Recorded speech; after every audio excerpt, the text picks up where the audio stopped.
Hello বন্ধুরা, রাখি kitchen village food চ্যানেলে আপনাদের সবাইকে স্বাগতম জানাই। আশা করি আপনারা সবাই ভালো আছেন। আমি অনেক ভালো আছি। আমি রান্নাবান্নার পাশে কী কী কাজ করি তা আপনাদের সাথে এক করে সব রকমের কাজ শেয়ার করব। আর আমার ভিডিওটা দেখে যদি আপনাদের ভালো লাগে অবশ্যই লাইক কমেন্ট শেয়ার করে দিবেন এবং রাখি কিচেনটা সাবস্ক্রাইব করে নেবেন। আমার পাশে থাকার জন্য অসংখ্য ধন্যবাদ জানাই আপনাদের। চলুন আজকে কী দেখাবো, আপনারা ভিডিওটা সম্পূর্ণ দেখে যাবেন। আজকে আমি নিয়েছি এখানে দুইটা থ্রি পিস। এই দুইটা থ্রি পিস আপনাদের কেটে আমি দেখাবো। প্রথমে আমি সেলার দুটো কেটে দেখাবো। সেলার দুটো হলো আজকে আমি প্লাজো সেলার বানাবো। কীভাবে প্লাজো সেলার বানাই আপনারা ভিডিওটা দেখবেন। আমি এমনি রান্নাবান্নাও করি আর দর্জি কাজও করি। আমি দর্জি কাজের কাটিং মাস্টার।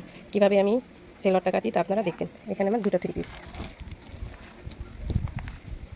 একটা থ্রি পিস ক্যাটালগে যেরকম আছে এরকম, আর একটা থ্রি পিস, আর এখানে দুটো সেলার কাপড়।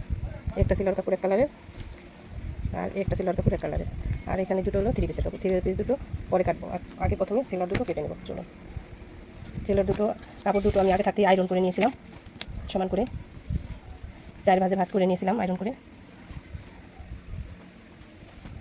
প্রথমে আমি ভাঁজ করে নিচ্ছি, আপনাদের পরে দেখাচ্ছি। কাপড় দুটো আমার সমান করে ভাঁজ করে নেওয়া হয়ে গেছে। দেখুন, দুটো কাপড় আমি এখানে ভাঁজ করে নিয়েছি। এখানে দুটো কাপড় হলো 4 পাল্লা করে 8 পাল্লা হয়েছে। এখানে দুটো সেলারে একজনের মাপে, তাই দুটো সেলার একবারই কেটে নিব। এখানে হলো 4 পাল্লা কাপড়। এখানে যে দুই পরল করে 4 পরল কাপড়, দেখুন এই দুই পরল আর এই দুই পরল 4 পরল কাপড়। এখানেও দুই পরল 4 পরল কাপড় একবারে ভাঁজ করে আমি নিয়েছি। এখন আমি এই মাথা দিয়ে সমান করে কেটে ফেলে দেবো। প্রথমে আমি দাগ দিয়ে নিব সুন্দর করে। সমান করে আমার দাগ দিয়ে নেওয়া হয়ে গেছে। দেখুন, এই দাগটা রেখে দাগের উপর দিয়ে আমি কেটে ফেলবো কেসি দিয়ে। এখানটা সুন্দর করে সেটে নেব। আপনারা ভিডিওটা টেনে টেনে দেখবেন না, টেনে টেনে দেখলে তাহলে কিছুই বুঝবেন না। এখন আমি সমান করে কেটে নিলাম, পুরো সমান হয়ে গেছে, কেটে নেওয়া হয়ে গেছে। এখন আমি ইঞ্চি টেপ ধরে মানে ফিতা ধরে মেপে নেব। এখন আমি লম্বায় পুরো 37 ইঞ্চি মাপ নেব। পুরো এই মাথা থেকে 37 ইঞ্চি মাপ নেব। এই যে 37-এর মাঝে এখন দাগ দিয়ে দেবো। 37-এর মাঝে দাগ দিয়ে দিলাম। এখন বাকি যে 1 ইঞ্চি থাকে, যে 1.5 ইঞ্চি থাকে, এই 1.5 ইঞ্চিটা হলো সেলোয়ারের নিচের হেমটা করার জন্য, মানে নিচে সেলাইটা করার জন্য। এই 1.5 ইঞ্চি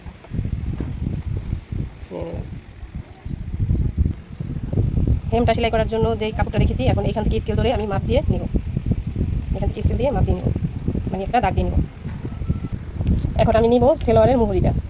আমি সেলোয়ারের মুহুরিটা এখন নিয়ে নিব। এখানে আমি সেলোয়ারের মুহুরিটা নিব হলো 15, 7.5, 7.5 হয় 15। এই যে 7.5 নিয়েছি। এখন 7.5 মাথায় আমি দাগ দিয়ে দেবো, দাগ দিয়ে দেবো। এখন আমি হাইয়ের মাপটা নিয়ে নেব। এখান থেকে আমি 16 নিয়ে নেব। যেহেতু বড় মানুষ, হাই অনেক বেশি, আপনারা মানুষের মাপ হিসাবে হাইটা নিয়ে নেবেন। এখানে আমি 16 এখানে দাগ দিয়ে দেবো হাইতে। এখন আপনি শেপ কাট দিয়ে এরকম করে দাগ দিয়ে নিতে পারেন। শেপ কাট ধরে ঘুরিয়ে দাগ দেওয়া আমার হয়ে গেছে। দেখুন, এখান থেকে এরকম করে শেপ করে রাউন্ড করে আমি দাগ দিয়ে নিয়েছি। দেখুন বন্ধুরা, আমার প্লাজো সেলোয়ার কাটিং করা হয়ে গেছে। দেখুন, আমি কাটিং করে নিয়েছি। এখন আমি কেটে নিব এই কাটিংয়ে। দেখুন, কাটিং করা আমার হয়ে গেছে। এখানে আমি নিয়েছি হলো 7.5, মানে হলো 15, আর এখানে হাইতে নিয়েছি হলো 16, যেহেতু বড় মানুষের। এখন আমি কাটিং করে নেব। চলো, এখন আমি এই দাগ রেখে এই দাগ থেকে কাটিং করে নেব।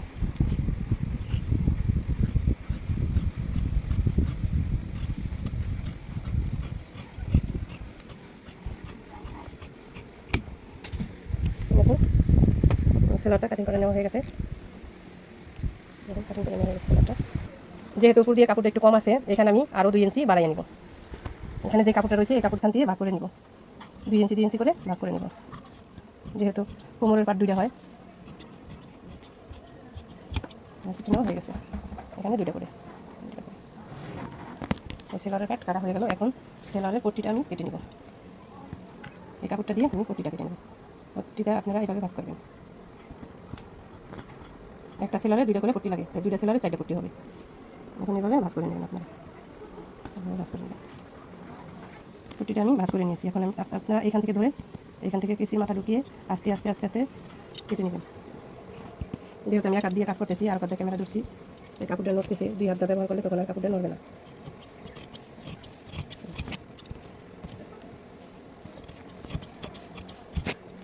পট্টিটা এরকম করে কেটে নেবেন। এরকম করে পট্টিটা কেটে নেবেন। সেলারটা কাটা আমার কমপ্লিট। এখন আমি 2টা আলাদা আলাদা করে নেব। সেলারটা আমার কাটা কমপ্লিট হয়ে গেছে। এখন চলুন আমরা 3 পিসটা পরের পর্বতে কেটে নিচ্ছি।